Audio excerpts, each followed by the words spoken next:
Alright guys, welcome back to F1 News. Formula 1 is officially back. We've had our first look today at the changes that some of these teams have made to their cars going into the Australian Grand Prix weekend. Sure, McLaren are the favourites, but Lando Norris and all the other drivers speaking to the media today for the first time since the test and all the analysis the teams have done over the last couple of weeks. Norris says that McLaren are not clearly the favourites as far as he is concerned, and actually it's Ferrari that was sandbagging the most at the test. They will be a serious force this weekend. What about their car, however? Because McLaren have got something similarly up their sleeve. Very much into your thoughts in the comments. Hit the like button if you enjoy. Subscribe if you're new as always. Yes, the rain is probably going to play havoc. We've talked about that over the last few days. It could well be heavy as well. Starting here, because I mentioned yesterday how Lewis Hamilton hadn't really said much on social media for some time, and I was like, wow, he's grinding in silence. He's locked himself in the factory at Maranello, putting in all the work. And sure, maybe that is the case, but he's been playing a lot of chess with Charles Leclerc, and yesterday he also, this is like classic Lewis Hamilton. I feel like the move to Ferrari has reinvigorated him to such a great extent, and you see it in every single facet of what he does, because this is like a classic Lewis Hamilton move. This isn't even an advert. That's the funny thing. He just decided that he really liked this movie, Ferris Bueller's Day Off, and the Ferrari scene. And I guess he just said to John Elkann, like, hey, can I just, act in this Ferrari scene? And, they used all the technology to kind of splice everything together and make it happen. So, this is vintage Hamilton stuff. Whether you think it was funny or not, who really cares? It's just something that Hamilton wanted to do, and they made it happen. But of course, he's also been focusing on winning the championship, right? And he was even, having a bit of a joke about Charles Leclerc. He was asked by the interviewer, what are you most impressed by about Charles? And he was like, he's got great hair, great eyes, great looking guy. And Charles did a similar thing back the other way when they were commenting on it later on. We also got today the opening titles. Many of you guys probably have seen this already by this point. It's actually really good. I think I love these titles more than for the last several years. I think they've done a great job with them. It's not overly cluttered by the numbers, which I thought was a bit of a thing last year. You've got Carlos Sainz doing his L'Oreal hair advert here. You've got I thought it was, even this transition here between Behrman and Ocon, super smooth and clean.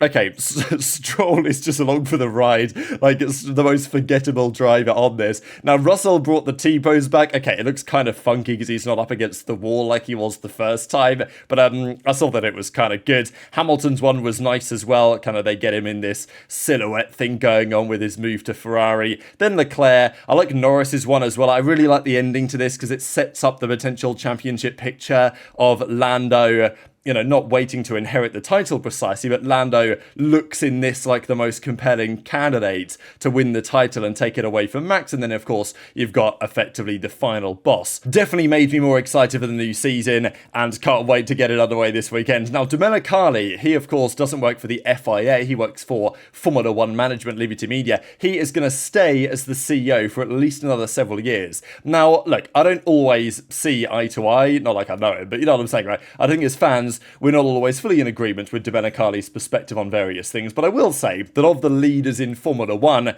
he could be worse. I think this is what Hamilton's getting at. Hamilton says, thank God he's staying. It's good to have a neutral, good leader at the forefront of the helm. And I'll stop there. So I think it's pretty clear what Hamilton's getting at. And, well, Motorsport have put the other guy that he is, let's say, subtweeting in the image here. So, while we may have our disagreements with the way that Domenicali operates and, what he's trying to achieve in the sport in terms of street circuits and, more Grand Prix on the calendar, this type of stuff, he could be worse. I think that's the point, and there is worse in the Formula 1 adjacent world right now. Bit of drama hitting the timeline this weekend, and it's Helmut Marko, no surprise, who's behind a lot of it. Now, Marko, of course, Red Bull's top guy in terms of strategic advising, he was speaking a lot to the media, as he does over the last few days, and he described Gabriel Bortoleto as a B-tier rookie. Now, it's interesting about Bortoleto because I think there's a lot of hope that he might do well this year, but it's kind of difficult to imagine that's going to be the case, not because he's not talented, but because the car is probably going to be terrible in that Sauber.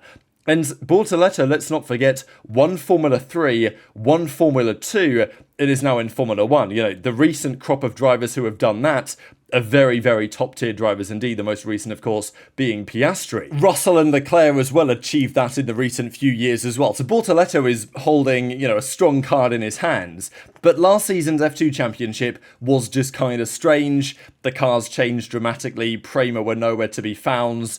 Hadjar potentially could have won it. So, it wasn't like a dominance performance in Bortoleto precisely. So it's kind of difficult to place him among those other categories with the other drivers you mentioned. It's just difficult to know exactly where he stands. And it probably will continue to be the case in this new car. But hopefully he does well. Of course, good to have a Brazilian driver back on the grid. And Bortoleto actually responded to Marko and said this: I don't care about what he said. I mean, I've seen that and I love the challenge. Hearing that from Helmut, he's a guy who has put a lot of talent in Formula 1, but has put a lot of wrong talents in Formula 1. So, I love this, right? If Marko's going to call him out back. Absolutely, that's the way to do it. So you can see that he got it right and wrong. Hopefully, I will prove him wrong with time. And, Marko even recently said that Nick de Vries was like the worst decision he ever made or whatever.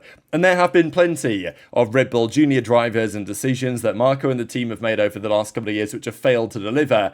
And the reality is that the fact that Red Bull don't have a viable Verstappen replacement plan, apart from maybe Arvid Lindblad in the future, and many of their drivers have been chewed up and spit out, I get what Bortoleto's saying. Now, Marko didn't just stop there. He was also talking about Jack Doohan. Now, Doohan, I think, used to be part of the Red Bull Academy until a few years ago.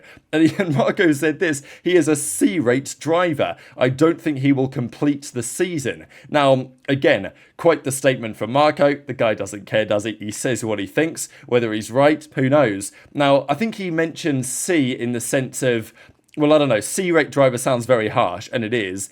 I think he might have been saying that he's a C driver as in a reserve driver, so you've got your A driver, your B driver, and then your C driver. But, I mean, it doesn't really matter, does it? Like, he's making the same point that he's not Formula 1 standard, at least to have a starting seat on the grid. I mean, look, however good Doohan is, I think he's going to have to be exceptional to have any chance of maintaining his seat. So, while this may be harsh from Marko, he may not live to regret these words. But let's talk about what's actually changing on the track this weekend in Australia. Of course, we had the press conferences getting underway today. I love how all of these images, like Carlos Sainz has a great face on him. And of course, we've got Antonelli and Hamilton. I don't think that F1 were necessarily expecting like drama and fireworks between these three, but it was entertaining to see the, replacement, the replaced, and then the replacement, if you want to say it that way, right, to what's happened at Mercedes, for example. Though there were a fair few words exchanged today because the team is finally back in the paddock in front of the media for the first time since the test in Bahrain. This was a quote from Zak Brown. And Zak Brown's an entertaining character at the best of times, let alone when he's winning. When he's winning, he will... you can't stop this guy yapping, and fair play, I'd probably be the same. Now, he's talking about Red Bull, basically. He's throwing a jab at Christian Horner, pretty much, and what he says is, you hear over the years that people steal your sponsors, people steal your drivers, people steal your employees. They don't, you lose them. Now, is this fully true? I mean, okay, sure, I get the interpretation. At the end of the day, if you're a great winning team and you have some key members of your technical staff and another team comes along and says, okay, I'll pay you twice as much, and they steal them, as other teams have done in recent times, such as, let's say, with Rob Marshall, who used to be a Red Bull man. So, it's a bit of a grey area, I guess. But I see what Zak Brown is saying about the culture and the chemistry and the team environment makes people want to stay at McLaren rather than, let's say, stay at a team like Red Bull. So already Brown versus Horner continues. Now, Russell and every team has been pointing at McLaren and saying these guys are going to be basically unbeatable. And it's funny how things work, because a few weeks ago, the general consensus among the F1 fan base was, wow, this is going to be such an unpredictable season. No one knows who's going to win the title. And all of a sudden, as of today, many people are thinking, it's going to be, McLaren are going to win every race. They're going to break the record. Both of those seem potentially kind of unlikely. Who knows? It could be an incredibly competitive championship, and more than likely there will at least be one car that separates itself in some regard, as is usually the case every season. But, of course, different tracks favour different things, and that's the main topic of conversation. So every other team is going to play themselves down, including the best team. I think even McLaren aren't going to deny that they probably have the strongest car. They are going to deny that they have the, fastest package by an absolute mile, but every team wants to try and play the underdog if they can. So Russell says McLaren are looking dominant, effectively saying there's no way they're going to lose. And even Red Bull, I mean, I think it's not a great situation for Red Bull when already Red Bull are talking about the max factor, right? Like, if they are requiring the max factor already, it's maybe not looking great because, as Marko says, in Australia it will be 35 degrees on the Saturday, so the conditions are completely different to Bahrain. It's a street circuit. The max factor works in almost all conditions and can make the impossible possible. Is he wrong? I mean, maybe not necessarily, but it's like when Red Bull at round one are already talking about needing the max factor to make the impossible possible, they probably haven't got the best car. Now, these are the rear wing configurations for the day. Particularly interesting, actually, to look at some of the top teams here. I was looking for Bybit on the bottom, but it's not that anymore. It's whatever their new sponsor is.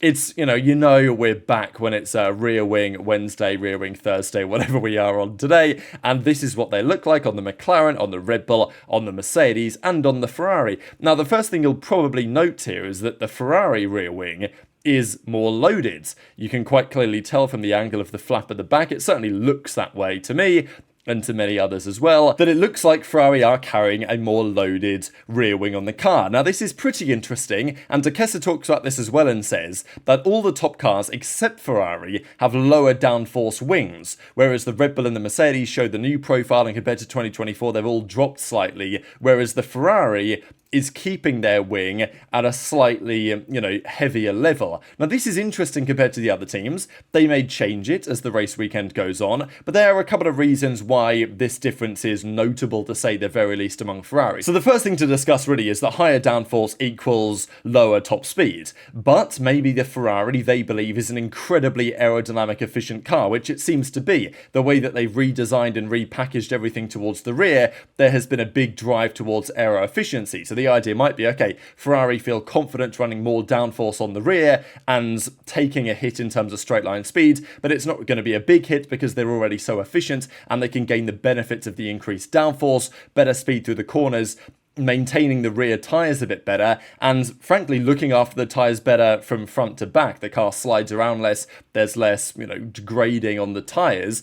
It's a big deal, especially in the wet. That's worthy of note as well. Typically in wet conditions, the more downforce tends to be better because the benefits are exacerbated when there is far less grip. So something to think about, that Ferrari already going into the weekend, maybe looking towards Sunday and what might benefit them in that scenario. The alternative is they're concerned about rear tyre degradation, in which case they feel like they need some more rear downforce in order to compensate for that, or they're concerned the rear is going to be a bit problematic so they can't get away with it.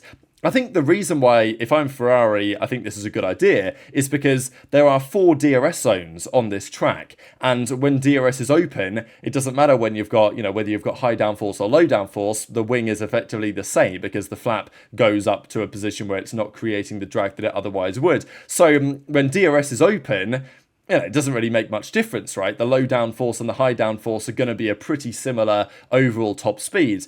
And basically every straight on this circuit is a DRS zone nowadays. So I think this just makes a lot of sense to me, because in qualifying, I don't think you're going to lose much by having higher downforce, and on the race on Sunday, it may well be beneficial. So I think it seems like an intelligent try from Ferrari compared to what the other teams are going for, but then if they happen to be leading the race, it makes them more of a sitting duck on the straights. So intrigued to your thoughts in the comments. But we do also have some words here from Ferrari and from Leclerc on what was deemed to be balance issues, right? So this was talked about during and certainly after the test, to say that, well, the Ferrari looked a little bit dodgy there. But Leclerc says that actually we didn't even try anything to cure the balance issues they had. They simply worked through the program. So they were like, okay, we're going to try this setup, this setup, this setup, and we're going to see what happens.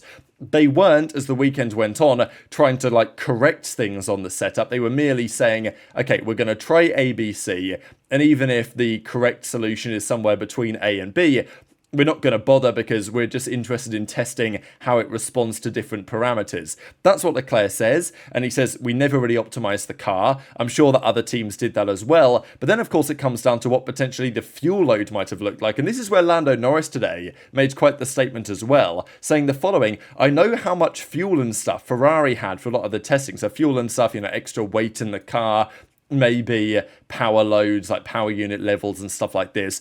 So Lando says that he knows, which presumably therefore the team knows and has done the analysis on that Ferrari were running heavier than some of the other teams. We did, theorize this. There was an article a few days ago that said that Ferrari were effectively sandbagging the test by having more weight in the car. Norris says that's true and goes on to say, you'd be surprised at how quick they're going to be this weekend. Historically as well, this has been a great track for Hamilton and a great track for Ferrari in recent times. So if Ferrari are going to be good this year, they should be good here. I think that's a key tell. Like if Ferrari aren't quick this weekend, it is concerning because it should be pretty good for them, I think. But Norris pulling every trick in the book here, including talking about the Ferrari, to, let's say, play down McLaren's own position. Because by saying, you want to watch how quick Ferrari are going to be this weekend, if Norris loses to a Ferrari, then it's like, it's not my fault. The car's not as good. And that's part of the mental game of the sport. But as Norris also says, I'm surprised so many people are short-sighted, making many conclusions before you even start the season. Everyone just wants to play the game of looking like the underdog, playing it down, which of course also applies to them. We just focus on ourselves. It's so nice that many people are thinking about us and talking about us. Great publicity for us. So I thank all of them. This is one of the reasons why. Now, as far as I can tell, I don't think there's anything that McLaren are doing here that seems illegal. I mean, of course, you've got the Twitter experts in the comments explaining how it must somehow be illegal or whatever. But look, I don't think Craig Scarborough and the other people that have analysed this don't really see anything wrong with it. It just seems to be very intelligent engineering. This is the front brake. Now, this is the front brake of the McLaren, which was not exposed in Bahrain. Toby Gruner says you couldn't get a picture of this in Bahrain. They would always cover it up. But here we are in Melbourne, and all of a sudden you can see the way they've designed this part of the car. And it's pretty spectacular compared to what it would typically look like without all of this extra stuff going on. Now, reportedly, the reason why they've done this is to take some of the airflow from the brakes, which is hot, and direct it into the tyres to keep the tyres warm. Now, that's a very interesting idea. I mean, last year we know that, Red Bull were theorising that McLaren were putting like a tiny drop of water into their tyres to keep them cool. This is doing the opposite. It's using the brake temperature to keep them warm, which is, I guess, useful in certain circumstances. Certainly in wet conditions, you'd imagine something like this could be pretty spectacular. But just one of those innovative things that McLaren are doing which might help them separate themselves from the pack. Couple of things the Mercedes are doing as well. They've got a larger cooling system and component on their car because we know that the Saturday is going to be hot. The Mercedes didn't especially like the hot conditions last year. It preferred the cooler conditions. We'll see if that delivers the same story because at the end of the day, it is a different car. There's also been talk that the W16, in terms of the characteristics required to do well at Melbourne, should be certainly better than last year's car. So the truth really is, I've got absolutely no idea what's going to happen over the next couple of days. Now, F1 TV have attempted to predict the pace of the weekends, and this is what they came up with. Now, I cannot for a second imagine that these numbers are going to be that close to reality across the board, because how have they even calculated this compared to the other ones? It's a completely different track to Bahrain. How are you meant to really pick into the details of that?